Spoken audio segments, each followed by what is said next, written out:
J'ai fait celui-là, le petit napperon là, parce qu'il y avait un petit peu de nid d'abeille.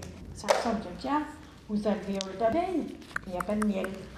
Je ne suis pas quelqu'un de patient. Et c'est étonné ma famille quand j'ai commencé à faire de la dentelle. Ils se sont dit, elle ira pas loin. Ben, ça fait 40 ans. Ouais.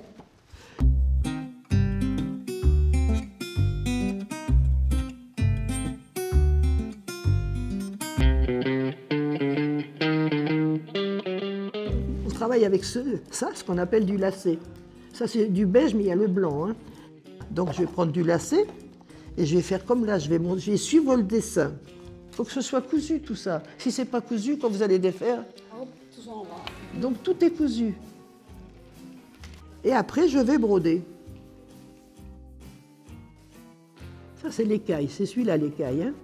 Alors, l'alvéole, c'est ça. Mais la voilà. C'est la coquille. À côté, c'est le 3 points. Tout ce qui est cousu là, quand elle aura fini, elle va découdre là. Et elle aura l'endroit du travail. Parce qu'on travaille sur l'envers. Vous voyez, comme ça se découpe, on défait que ce qui est derrière, c'est tout.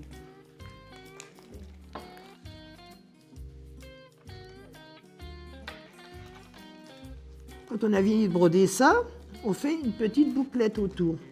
La dentelle de Luxeuil, c'est une bouclette. Ça authentifie la dentelle de Luxeuil.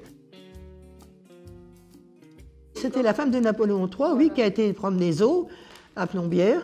Luxeuil lui a offert une ombrelle. Évidemment, quand elle est repartie avec cette ombrelle, qu'elle a montré cette ombrelle, il y a eu beaucoup de commandes de dentelle. Parce qu'à l'époque, on mettait de la dentelle partout, des cols, des manches, Et puis après, il y a eu la guerre, bien sûr, ça a un petit peu fait tout chuter. Les entreprises, il y en a beaucoup qui ont fermé.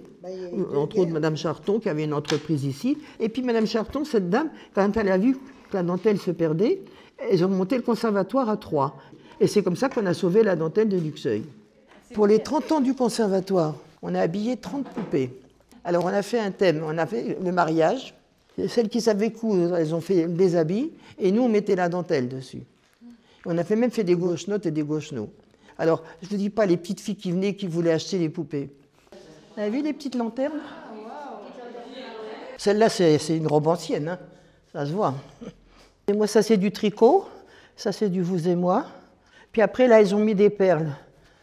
C'est du vitrail avec de la dentelle dedans. Mais ça, je ne touche pas parce que là, c'est fragile. Je ne veux pas risquer de le faire tomber. Si vous avez un souci ou n'importe, prenez votre dentelle. Vous avez l'impression que tout va bien. Les aiguilles marchent, mais les langues aussi. C'est une détente aussi. Je connais la dentelle de Luxeuil parce que j'avais des tantes et des cousines qui faisaient la dentelle de Luxeuil.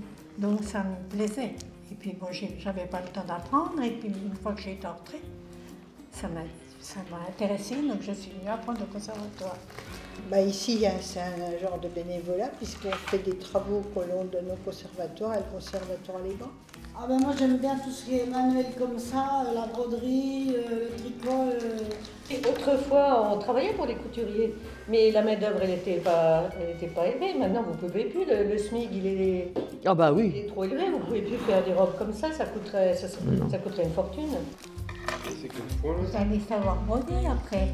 Là, c'est le tricot, là, c'est le 2 points.